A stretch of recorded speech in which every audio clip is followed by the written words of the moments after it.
혹시 지난 연말에 그 시상식을 혹시 보신 적 있으십니까? 연말 시상식. 저는 '한 해가 지나간다.'라는 걸 이렇게 연말 시상식을 보면서 이렇게 느끼거든요. 어 저는 연말 시상식 보는 걸 참 좋아해요. 뭐 여러 분야가 있잖아요. 뭐 예능도 있고 연기도 있고 뭐 가요도 있고 뭐 이런 여러 시상식들이 있는데 자기에게 주어진 시간 동안 자기가 활동하는 그 분야에서 열심을 내고 난 이후에 어 상을 받는 그런 모습을 보면 우리도 결국 언젠가는 하나님 앞에서 우리의 삶을 결산하고 평가받을 텐데 '저렇게 영광스럽게 상을 받는 모습이었으면 좋겠다.'라는 기대를 하게 만들기 때문에 연말에 시상식을 보는 걸 참 좋아합니다. 보통 이제 시상식의 이슈는 누가 상을 받는가죠. 누가 어떤 상을 받는가, 특별히 누가 대상을 받는가, 뭐 여기에 이슈가 있죠. 그리고 또 하나 주목하는 것은 사실은 수상 소감입니다. 보통 이제 수상 소감할 때 뭐 대상 뭐 누구 뭐 유재석 뭐 이렇게 뭐 하면 딱 나와서 유재석 씨야 워낙 너무 많이 받아 가지고 그런데 생각도 못 했던 사람이 대상을 딱 받으면 딱 오면 수상 소감을 이야기를 하잖아요. 근데 예전에는 보면 그게 거의 형식적인 수준이었던 것 같아요. 수상자가 수상 소감을 그냥 뭐 금방 이야기하고 막 급하게 막 이야기하고 마는데 요즘에는 보면 '저렇게 길게 이야기해도 되나?' 싶을 정도로 이야기를 되게 길게 하면서 쭉 이야기를 해요. 그러면 이제 대상을 받고 보통은 어떻게 합니까? 뭐 이러면서 뭐 이러면서 감격에 겨워 가지고 한참을 말을 잇지를 못하죠. 그러다가 이제 자기가 힘들었던 것들이 주마등처럼 지나가는 것 같아요. 그래서 뭐 이러면서 지나온 시간을 뭐 그때 뭐 이러면서 이제 힘들었던 이야기들을 쭉 하다가 이제 결국은 그 이야기의 초점은 이 상을 받기까지 그에게 도움을 줬던 사람 누구누구인가 이름이 쫙 나열이 되고 또 무엇을 감사하는가에 대한 감사의 내용들이 쭉 이어지고 마지막에는요. "더 열심히 하겠습니다. 내년에도 더 좋은 모습 보이겠습니다."라고 이렇게 다짐을 하고 이렇게 끝을 내지요. 사실 오늘 본문 자체가 마치 어 시상식에서 수상자가 그렇게 수상 소감을 말하는 것 같은 그런 상태를 우리에게 보여주고 있습니다. 그래서 이 수상자가 보통 보면 "어떻게 했는가?" 이런 이야기를 하잖아요. 마찬가지로 오늘 하나님은 이 본문을 통하여서 이제 우리의 광야 생활이 끝이 나고 그 시간이 다 지나고 난 이후에 하나님께서 약속하신 기업을 그들의 손에 얹어 주실 거란 말이에요. 마치 수상자가 상을 타듯이 그들도 하나님이 약속하신 기업을 손에 넣을 거란 말이죠. 그런데 그때에 나는 뭐라고 말해야 되는가? 나의 수상 소감이 어떠해야 되는가? 나는 누구에게 감사해야 되고 무엇을 감사해야 하는가? 내가 하나님께서 주신 그 상급을 받았을 때, 그 적과 꿀을 받았을 때에 나는 무엇을 기억해야 하는가에 대한 메시지입니다. 모세는 먼저 너희는 광야를 반드시 지나게 될 것이고 그리고 하나님의 적과 꿀 기업을 얻을 것이라고 1절에 말하고 있어요. 그래서 1절에 보면 오늘 본문은 이렇게 시작합니다. 이스라엘아 들어라. 네가 오늘 요단을 건너 너보다 강대한 나라들로 들어가서 그것을 어떻게 하리라? 차지할 것이다. 분명히 네가 대상을 탈 것이다. 네가 그것을 손에 얻을 것이다. 네가 복을 받을 것이다. 네가 적과 꿀을 얻게 될 것이다. 이렇게 말하고 있어요. 자, 그랬을 때에 먼저 이렇게 하면 안 된다라고 말해요. 4절을 보면 네 하나님 여호와께서 그들을 네 앞에서 쫓아내신 후에 네가 심중에 이르기를 네가 그것을 손에 딱 받고 난 이후에 그가 내 공의로움으로 말미암아 여호와께서 나를 이 땅으로 인도하여 들여서 그것을 차지하게 하셨다 하지 말아라. 네가 잘했기 때문이다. 네가 공의롭기 때문이고 네가 자격이 있기 때문이고 네가 열심을 냈기 때문이다. 그래서 지금 내 손에 상이 있다. 내 손에 적과 꿀이 있다라고 말하지 말아라. 이렇게 이야기하고 있어요. 6절도요. 그러므로 네가 알 것은 네 하나님 여호와께서 네게 이 아름다운 땅을 기업으로 주신 것이 네 공의로움으로 말미암음이 아니니라. 너는 목이 곧은 백성이니라. 너는 자격이 사실은 없다. 적과 꿀의 크기가 얼마나든지 우리가 받은 복의 크기가 얼마나든지 간에 우리는 알 것은 나는 목이 곧은 백성이라 사실 어떤 것도 얻을 만한 자격이 없다. 내 공의로움 때문이거나 나의 도덕성 혹은 나의 열심, 나의 헌신, 나의 수고 혹은 나의 마음 이런 것들까지도 그 어떤 것도 네가 하나님께 축복받을 만한 것은 전혀 없었다라는 것을 먼저 알아라 라는 거예요. 자, 그러면 우리는 하나님께서 우리 삶에 축복을 얹어주시고 적과 꿀을 주실 때에 무엇에 감사해야 하는가? 무엇을 기억해야 하는가? 하나님께서 2024년도에 우리에게 복을 주실 것 같아요. 그러면 그 복을 손에 넣는 그 순간 우리는 이 복이 어떻게 내게 왔는가? 무엇을 기억해야 하는가? 오늘 이 본문을 통해서 두 가지로 살펴보려고 하는데, 하나님께서 마치 수상자에게 대상을 얹어주시듯 우리 삶에 축복을 얹어주시면 우리는 어떻게 해야 된다? 딱 띄워주셔야죠. 하나님께서 나를 오래 참아주셨다라는 것을 인정해야 한다는 거예요. 내가 그걸 기억해. 내가 어떻게 광야를 지났지? 내가 어떻게 여기까지 와서 이것을 내 손에 가지게 되었지? 먼저 하나님께서 나를 오래 참아주셨기 때문이라는 것을 기억해야 한단 말이죠. 여러분, 우리는 성경을 통해서 우리의 삶 속에서 하나님을 알아가고 있어요. 그런데 하나님의 성품, 하나님의 속성 중에 우리에게 가장 은혜로운 그분의 성품이 있다면 그건 바로 그분의 오래 참으심이에요. 하나님의 성품, 오래 참으시는 분이다라는 거예요. 그래서 그분은 이사야서 48장 9절에 자신을 이렇게 말씀하셨습니다. 내 이름을 위하여, 우리 때문이 아니고요, 자기 자신 때문에 내 이름을 위하여 내가 노하기를 더디할 것이며 내 영광을 위하여 내가 참고 너를 멸절하지 아니하리라. 하나님은 자신을 위하여, 자신의 영광을 위하여 자신의 성품이요 어떻다고요? 오래 참아주신다, 노하기를 더디하신다, 이렇게 말씀하세요. 그래서 그것을 경험했던 하나님의 백성들은 시편에서 수없이 이런 이야기를 하는데, 시편 145편 8절만 봐도 여호와는 은혜로우심. 하나님이 앞에 말은 하나님이 스스로 그렇게 말씀하셨어요. 그런데 그래 말해놓고 안 할 수도 있잖아요. 그런데 하나님을 경험했던 모든 하나님의 사람들이 여호와는 은혜로우시더라, 긍휼이 많으시더라, 그리고 노하기를 더디하시더라, 그분은 참 오래 참으시더라라는 것을 경험했어요. 그래서요, 하나님은 악인도 오래 참아주신다라는 것을 우리는 보게 됩니다. 먼저 지금 이 순간도 하나님께서 이스라엘 백성들을 가나안 땅에 들어가게 하셨는데, 거기에는 이미 그 땅의 주인이라고 우기고 있는 옛 사람들이 남아 있었어요. 아모리 족속들이라고 하죠. 가나안의 7 족속들이 있단 말이죠. 자, 그런데 그들을 몰아내는 이 순간이 오기까지 하나님이 얼마나 오래 참아주셨습니까? 창세기 15장으로 가볼까요? 16절을 보시면 네 자손은 4대 만에 이 땅에 돌아올 것이다. 이는 아모리 족속의 제약이 아직 가득 차지 아니함이라. 4대 만에, 430년 만에 이집트에서 나왔습니다, 이스라엘 백성들이. 그리고 광야 생활을 40년 했어요. 그러니까 거의 몇 년 가까이? 500년 가까이 하나님께서는 아모리 족속의 죄를 참아주셨단 말이에요. 하나님께서 모르셨던 게 아니고 하나님은 매일매일 그들의 죄를 보고 계셨어요. 그런데도 불구하고 500년이라는 시간 동안 하나님께서 그 악인들을 참아주셨다라는 것을 우리는 보게 되고, 하나님은 오래 참아주시는 분이다라는 것을 알게 되는 것이죠. 그리고요, 하나님께서 처음 하나님께서 이 땅을 심판하시던 그 순간에도 보면요, 하나님이 참 오래 참으셨다라는 것을 보게 돼요. 노아의 홍수는 모든, 예수를 믿든 믿지 않든 모든 민족들의 설화에 다 들어 있습니다. 그러니까 홍수가 있었다라는 것을 알아요. 하나님께서 심판하셨던 그때가 성경에 명확하게 기록되어 있는데, 창세기 5장에 가보시면 에녹이라는 사람이 이 심판과 관련돼서 먼저 등장합니다. 에녹은요, 65세 전까지는 그냥 살았던 것 같아요. 근데 65세 때에 특별한 일이 있었습니다. 자녀를 낳았는데 누구를 낳았대요? 무두셀라를 낳았대요. 그리고 난 이후부터요, 그 아들 낳고 난 이후부터 300년을 하나님과 동행했다. 65세까지는 그냥 살았는데 65세 때 하나님께서 아들 무두셀라를 주시고, 그 무두셀라를 낳고 난 이후부터 하나님과 동행하면서 살았다라고 말해요. 무두셀라, 무트, 죽다, 셀라, 세울라, 보내다, 죽으면 보내리라, 죽으면 심판하니라 라는 이름을 가진 무두셀라를 낳고 난 이후에 365세를 살았다. 그리고 나서 하나님께서 어떻게 하셨다? 그를 동행하더니 하나님은 그를 데리고 가버려. 아주 놀라운 방식으로 죽음을 보지 않고 데리고 가셨다라고 얘기했어요. 하나님께서 이 에녹에게 무두셀라를 낳고 무슨 일이 있었길래 무두셀라는 300년 동안 동행했는가? 유다서 1장에는 지금 이 에녹에 대해서 말해주고 있는데요, 아담의 7대 손 에녹, 이 사람들에 대하여서도 예언하여 이르되, 보라, 그러니까 에녹은 예언자였다라는 거예요. 하나님께서 무두셀라를 주시면서 네 아들이 죽으면 심판할 것이라는 것을 말씀해 주셨다라는 거예요. 그래서 에녹은 그것을 들었어요. 그래서 어떻게 하는 거예요? 300년 동안 동행하면서 뭘 했을까요? 내 아들 죽으면 심판 온다, 그러니 돌아와야 된다, 하나님께 돌아와야 된다 얘기했겠죠. 보라, 주께서 그 수만의 거룩한 자와 함께 임하셨나니 이는 무사람을 심판하고, 모든 경건하지 않은 자가 경건하지 않게 행한 모든 경건하지 않은 일과 또 경건하지 않은 죄인들이 주를 거슬러 한 모든 완악한 말로 말미암아 그들을 정죄하려 하심이라 하였느니라. 하나님께서 에녹에게 찾아오셔서 내가 이 더러운 세상을 심판할 거야, 그러면서 아들을 주셨어요. 무드셀라.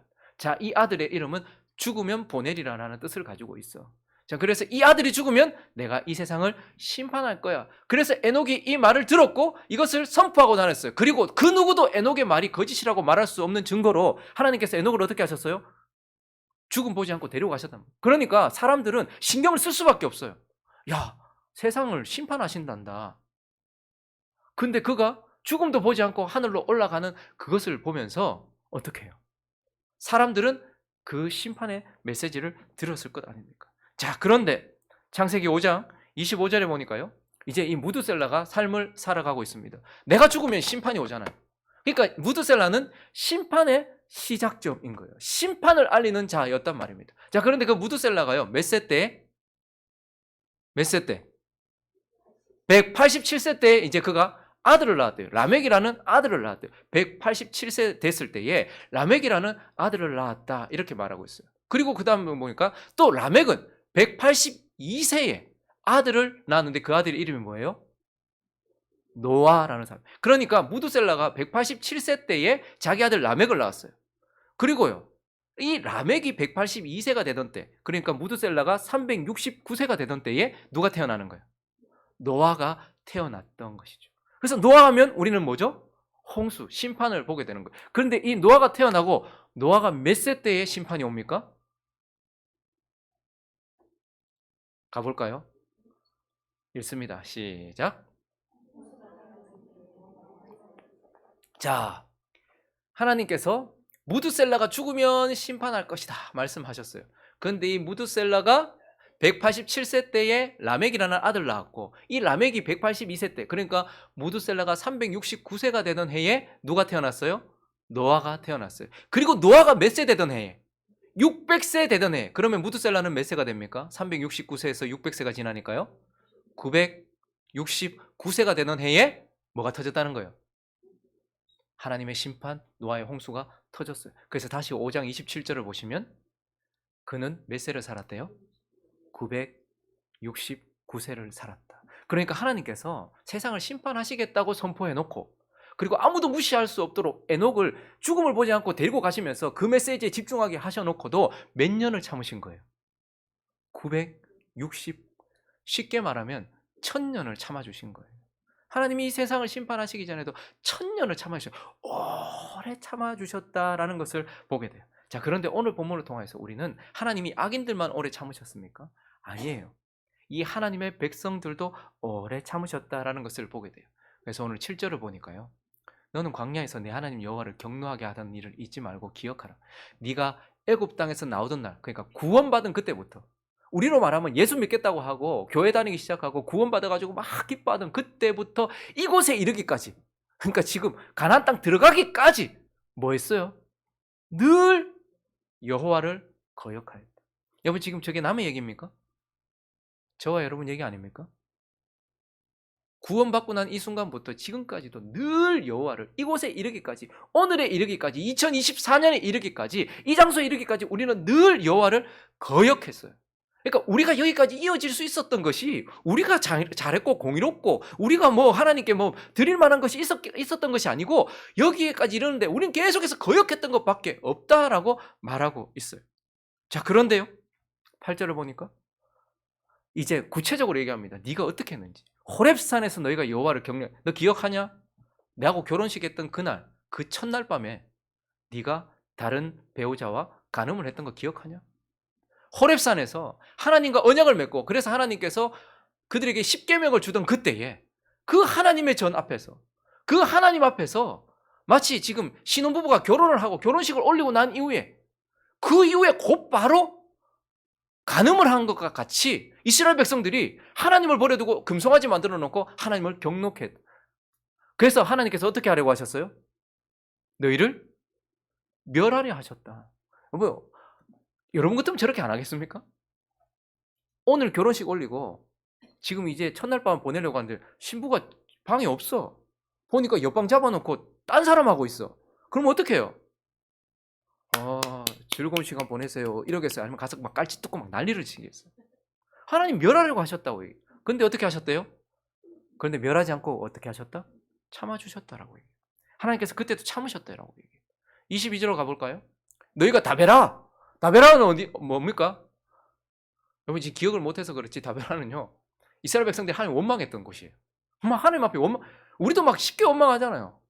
내일 뭐 좋은 날인데 비 오면 하따 비와 날씨 꼬라지 막 원망하고 하따 막 이거 막 교회 막 그리스도의 몸인데 교회 꼬라지 마 하따 저 사람 저 하나님 막 원망하는 거야. 아, 왜 내한테는 이거 안 주노?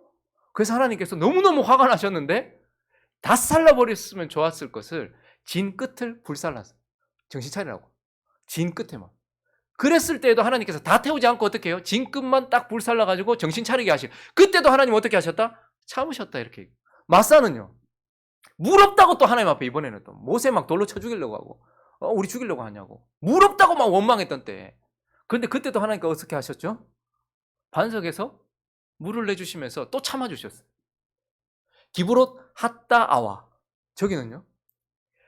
이집트에서 먹던 고기가 생각나가지고 하늘 만나를 먹다가 고기 없다 이래가지고 우리 어떻게 사는 이집트에서는 외와 부추 노예들 먹는 그 스테미너 음식 그걸 막 생각하면서 막 하다가 고기 막 그러다가 하나님께서 알았다 고기 줄게 메추라기로만 확 뿌려주셨단 말이에요. 그냥 막 먹을 만큼 먹으라고 뿌려주셨어요. 그런데 그때 어떻게 합니까? 그만큼 주셨으면 먹으면 될 것을 거기서 막 욕심을 막 더 부리는 거예요. 줬는데 막 욕심 막 부리는. 그때 하나님 어떻게 하시는 거예요? 그 고기가 이사야에서 다 씹혀가 넘어가기도 전에 하나님께서 그들이 욕심내는 걸 보고 또 진노하셨어요. 근데 거기서 다 죽였나? 그때도 참아주셨다라고 이야기를 하고 있어요. 그리고요 여호와께서 너희를 가데스 반 여기서 아예 대대적으로 반역하잖아요. 약속의 땅을 보여주면서 이제 들어가서 차지해라 이렇게 얘기했는데 어떻게 합니까? 하나님 보라고 자식까지 다 데리고 나가서 텐트 밖에 나가지고 하나님 원망하면서 우리 죽이려고 여기 데리고 왔다. 저 어떻게 들어가노?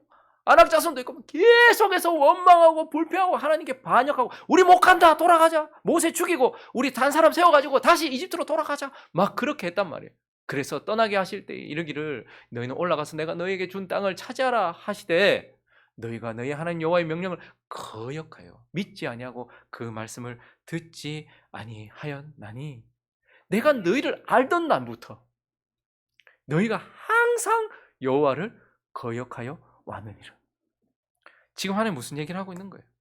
이들이 가나안 땅에 들어간다. 그리고 거기서 적과 꿀을 받는다. 뭔가 축복을 받는다. 그들에게는 어떠한 이유가 없어요. 그죠?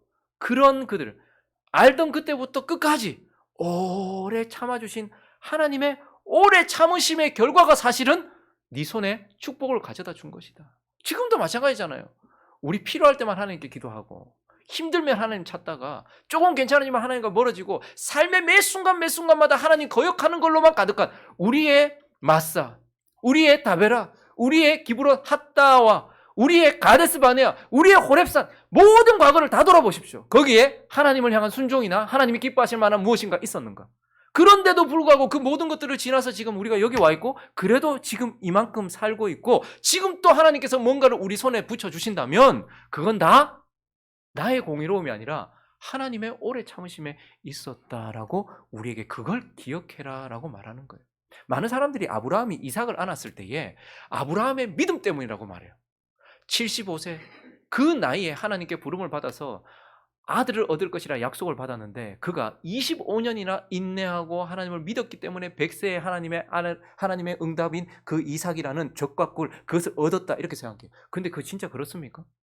왜 아브라함이 100세에 이삭을 얻었습니까? 75세에 약속을 받았는데 25년 동안 그가 하나님을 잘 믿고 하나님께 인내하고 하나님께 믿음으로 보였기 때문입니까? 아니요.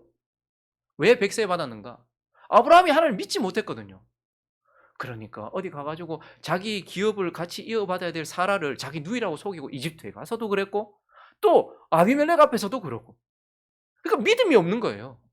거기다가 자기 종을 그냥 막 입양시켜가지고 아들로 만들려고 하고 또 뭐 하갈이라는 그 여종 가지고 또 만들려고 하고 내가 어떻게든지 그걸 해보려고 하는 믿음 없음 그리고 하나님을 대한 신뢰 없음 이런 것들 그런데 하나님께서 어떻게 하신 거예요? 아브라함이 하나님을 믿기까지 그리고 하나님께 간구하기까지 그리고 하나님만 의뢰하기까지 그리고 자기를 신뢰하지 않고 하나님만 신뢰하기까지 기다려주셔서 100세에 대해서야 하나님께서 어떻게 하신 거예요?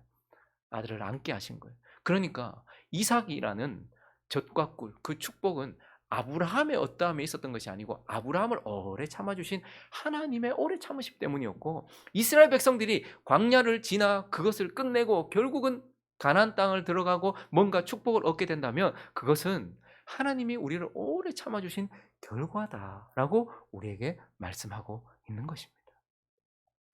그리고 오늘 본문을 통하여서 또 우리가 만약에 우리 인생 가운데 이제 2024년이라는 시간 속에 하나님께서 우리에게 허락하신 적과 꿀, 무엇인가 축복을 얻게 된다면 우리는 무엇을 기억해야 하는가? 그 두 번째는 하나님께서 내게 중보자를 주셨다. 중보자 때문에 내가 이걸 얻었다라는 것을 기억해야 한다라는 거예요. 여러분, 사실 이스라엘 백성들의 과거를 한번 보십시오. 언제나 정말 큰 위기였습니다. 하나님에 대한 반역이 너무 심했고, 하나님은 너무 거룩하신 분이잖아요. 죄를 참아 보실 수 없는 분이. 그런데 구원의 은혜를 그렇게 크게 입은 자들의 모습이 세상 사람들과 전혀 다를 바 없을 뿐만 아니라 더욱더 믿음이 없는 모습으로, 그래서 하나님 앞에서 이들은 언제 진멸될지 모르는 항상 위기였어요. 그들의 삶을 보면. 그런데 그때마다 하나님께서 어떻게 하셨습니까? 오늘 8절을 보시면요, 정말 위기였어요. 호렙산에서 너희가 여호와를 경노하게 하였으므로 여호와께서 지금 하나님은 이스라엘 백성들을 다 쓸어버리려고 하는 상황이었어요. 근데 그 다음 절을 보면요, 그들은요, 여호와께서 또 내게 말씀하여 이르시되 내가 이 백성을 보았노라. 보라, 이는 또 어떤 백성? 목이거든. 절대 회개할 줄도 모르고 자기 자신을 볼 줄도 몰라요.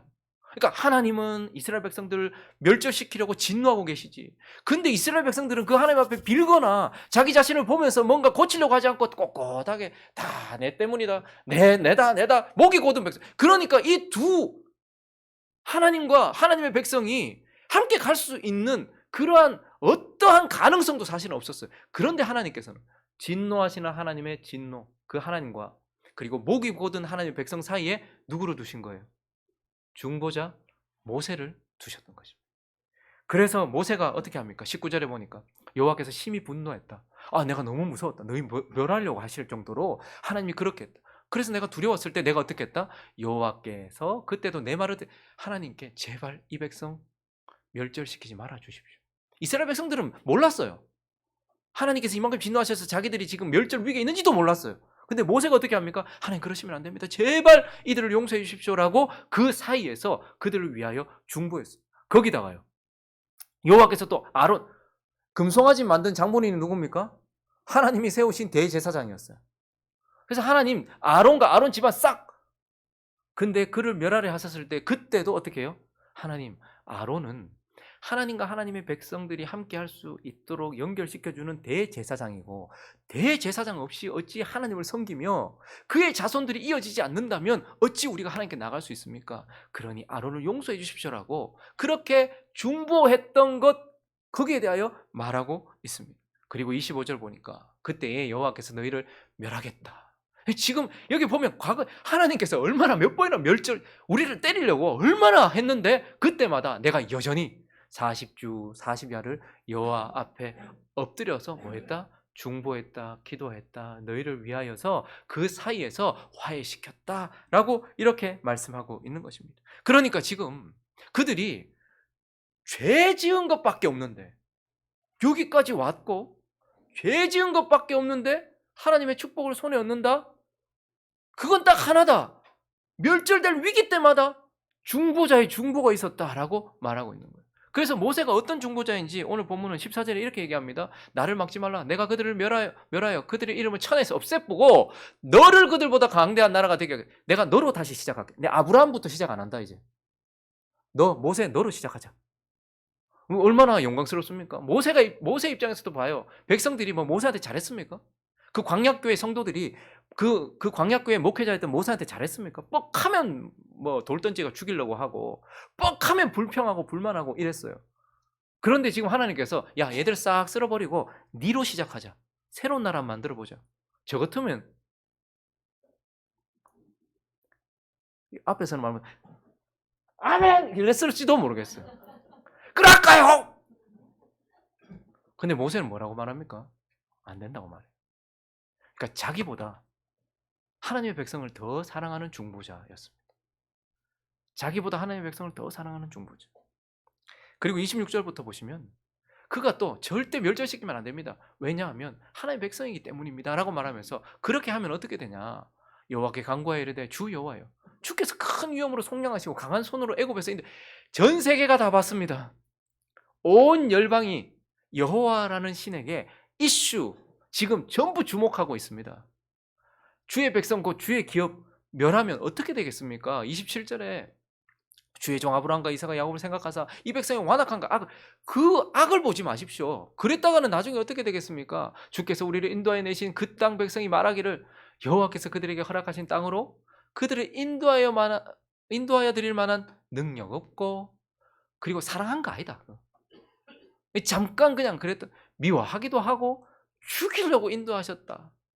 그렇게 될까 봐 두렵습니다. 사람들이 하나님을 오해하고 하나님의 영광이 땅에 떨어질까 봐 두렵습니다라고 말하면서 이 모세는 하나님의 백성을 자기보다 더 사랑했던 중보자요.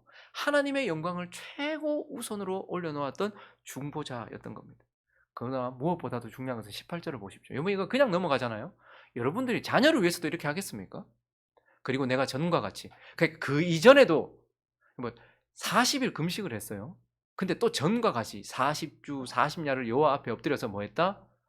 떡도 먹지 아니하고 물도 마시지 아니하였다. 너희가 죄를 지었기 때문에. 뭐예요? 사실은 생명 건 거예요. 자신의 생명을 내어주고 자기 백성들을 건지려고 했던 거예요. 그만큼 그렇게 자신의 생명을 건 중보자 모세를 하나님께서 하나님과 이스라엘 백성들 사이에 두심으로써 위기 때마다 그들이 죄를 지을 때마다 멸절의 순간이 올 때마다 그 중보자의 중보로 인하여서 그들이 광야를 지나 여기까지 와서 손에 축복을 받을 수 있는 그러한 상태가 되었다라는 것을 우리에게 말하고 있는 겁니다. 우리에게는 더 좋은 중보자를 주셨죠. 누굽니까? 예수 그리스도입니다. 여러분 어제도 죄 지으셨죠? 아니요. 이렇게 말씀하실 수 있어요. 우리가 지은 죄가 별것 아닌 것 같죠. 근데 받으시는 분 입장에서는 감히 하나님 앞에 거짓말시키고 감히 하나님 앞에서 사기치고 감히 하나님 앞에서 게으르며 감히 하나님을 함부로 이야기하는 이러한 죄들이 내가 볼 때는 아무것도 아닌 것 같아도 받는 사람 입장으로 생각해 보십시오. 우리가 자식이 부모한테 손가락질하고 대들어도 화가 나는데 피조물이 창조주한테 함부로 대할 때 그 죄가 얼마나 큰지 우리의 맞살을 한번 생각해 보십시오. 우리도 목마를 때가 있었잖아요. 그때 우리 하나님께 기도하고 간구하면서 주여 주옵소서 했습니까? 아니면 하나님 원망했습니까? 우리의 다베라를 생각해 보십시오. 걷는 내내 하나님 원망했지 않습니까? 우리의 기브론 핫다아와를 생각해 보십시오. 하나님 우리한테 주셔도 그때 막 욕심내고 약속의 땅 보여주는데 가데스 바네아에서 우리가 어떻게 했는지 우리의 과거를 보십시오. 우리는 지금 여기 있을 수 없는 존재예요. 근데 그때마다 예수 그리스도께서 우리를 위하여 중보하신 그 중보 우리는 보지도 못했어요. 느끼지도 못합니다. 게다가 감사까지도 하지 않습니다. 그럼에도 불구하고 예수 그리스도는 우리를 자신보다 더 사랑하셔서 우리의 죄를 씻기 위하여 생명을 주셨고 지금도 다시 사셔서 보좌 우편에 앉으셔서 날마다 졸지도 주무시지도 아니하시고 우리의 중보를 위하여서 끊임없이 우리를 돌보고 계시는 예수 그리스도의 돌보심, 그분의 중보의 사역의 결과로 우리가 오늘도 여기 있는 거예요. 내일도 거기 있을 수 있는 것이죠. 그래서 우리는 기억해야 한다는 겁니다. 내가 만약에 오늘이라도 하나님께서 내게 축복을 내 손에 얹어주신다면 그리고 이 2024년 어느 순간에 하나님께서 내게 복을 내려주신다면 그때에 이건 내가 받을 만한 자격이 있어서거나 나의 공의 때문이 아니고 하나님의 오래 참으심의 결과요. 하나님이 세우신 중보자 예수 그리스도의 중보의 결과다라는 것을 기억해야 한다라는 것입니다. 말씀을 정리하겠습니다. 우리는 역사의 끝에 이 지구 전체의 역사나 혹은 우리 개인의 역사의 끝에 결국 하나님 앞에 서게 될 것입니다. 광야 같은 인생길을 끝내고 우리는 하나님 앞에 서게 될 것이고 거기에서 우리는 하나님께서 주시는 상급을 받으며 하나님이 우리를 위해 예비해 놓으신 그 영원한 기업을 손에 잡고 이제 영원한 천국의 삶을 시작하게 되겠죠. 마치 이 연말 시상식처럼 우리의 역사가 끝나는 그 순간, 광야 생활이 끝나는 그 순간 하나님은 우리를 위해 예배해 놓으신 우리는 생각도 못했는데 영원한 기업을 우리 손에 주시고 우리는 수상자처럼 그것을 받아들이게 될 것입니다. 그 영광스러운 장면이 계시록 4장에 기록이 되어 있어요. 올라오라 말씀하시거든요. 요한이 봤습니다. 환상으로 미리 보았습니다. 이 일 후에 내가 보니 하늘에 열린 문이 있는데 내가 들은 바 처음에 내게 말하던 나팔 소리 같은 그 음성이 이르되 이리로 올라오라. 이후에 마땅히 일어날 일 내가 네게 보이리라 하시더라. 내가 곧 성령에 감동되었더니 보라 하늘에 보좌가 베풀었고 그 보좌 위에 앉으신 이가 있는데 앉으신 이의 모양이 벼곡, 홍보석, 무지개가 있어 보좌에 둘렀는데 그 모양이 녹보석과 같더라. 또 보좌에 둘려 24 보좌들이 있고 그 보좌들 위에 24 장로들이 흰 옷 입고 머리에 금관을 쓰고 있다. 저기 24 구약의 12지파 신약의 12사도. 그래서 이 하나님의 전체 백성들의 대표를 상징하고 우리를 상징하는 그 24장로님 머리에 금면류관을 쓰고 시상식에서 이제 와 하고 우리에게 상을 주는 그러한 장면이다라는 것이죠. 자, 9절 계속 가볼까요? 그리고 그 주변에는 천사들이 둘러서 있어요. 그 생물들이 보좌에 앉으사 세세토록 살아계시는 이에게 영광과 존귀와 감사를 돌릴 때에 이제 24장로들이 하나님의 모든 백성들이 보좌에 앉으신 이 앞에 엎드려 세세토록 살아계시는 이에게 경배하고 자기의 관을 보좌 앞에 드리며 이렇게 상을 받았어요. 금면류관을 받았어요. 영원한 기업을 받았어요. 근데 그때에 하나님의 백성들이 그걸 벗어서 예수의 발 앞에 드리며 이르되 우리 주 하나님이여 영광과 존귀와 권능을 받으시는 것이 합당하오니 주께서 만물을 지으시니라. 만물이 주의 뜻대로 있었고 또 지으심을 받아나이다 하더라 라고 말하면서 내게 주신 상을 하나님 예수 그리스도 앞에 올려드리면서 이건 내 공로가 아닙니다. 주님의 공로입니다. 주님 겁니다 라고 말하는 아름다운 장면, 이것이 우리의 최종 마지막 모습일 것입니다. 아름다운 시상식에서 흰 옷을 입고 정말 멋진 드레스 같은 옷을 입고 그 앞에서 우리에게 상을 주실 때 그걸 벗어서 주님이 하셨습니다 라고 하는. 그런데 오늘 본문 말씀은 그 마지막 때에만 그러면 된다는 것이 아닙니다. 결국 오늘 이 말씀은 뭐죠? 이 땅을 살아가는 동안도 하나님이 우리에게 적과 꿀을 주신단 말이에요. 우리의 이 땅에 남아있는 삶 속에서도 하나님은 때때로 우리에게 상급을 주신단 말이에요. 그때에도 이걸 잊어서는 안 된다는 거예요. 그때에도 마지막 그 영광스러운 예배의 자리처럼 그때에도 내가 상을 받아 들었을 때 주여 이건 하나님의 오래 참으심의 결과지 나의 인내의 결과가 아닙니다. 이건 그리스도의 중보의 결과지 나의 결과가 아닙니다라고 하나님께 그것을 올려드릴 수 있어야 된다라는 것입니다. 그러므로 우리의 남아있는 삶, 하나님께서 주시는 축복을 받을 때마다 우리가 그분 안에 있기 때문에 그분 때문에 우리가 축복을 받았습니다라는 것을 이 땅에서도 하나님께 감사하며 표현하며 그렇게 살아가는 저와 여러분 되시기를 예수 그리스도의 이름으로 축원합니다.